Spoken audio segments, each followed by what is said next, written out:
മഹാനായ ശൈഖുനാ ശംസുൽ ഉലമ ജാമിയിൽ തന്റെ ശിഷ്യന്മാരുടെ മുന്നിൽ മറ്റ് മുതഅല്ലിമീങ്ങൾ കാണുന്ന തരത്തിൽ മഹാനായ ശൈഖുനാ റഈസുൽ മുഹഖഖീൻ കണ്ണിയത്ത് ഉസ്താദ് റൂമിൽ നിന്ന് പുറത്തേക്ക് വരുമ്പോ ശൈഖുനാ ശംസുൽ ഉലമ പോയി ചെരുപ്പുകൾ വെച്ചു കൊടുക്കും.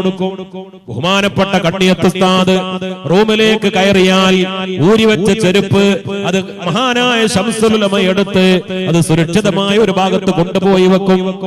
ബഹുമാനപ്പെട്ട കണ്ണിയത്ത് ഉസ്താദ് ചായ കുടിച്ചാൽ വെള്ളം കുടിച്ചാൽ ആ ഗ്ലാസ് വാങ്ങി വെക്കും.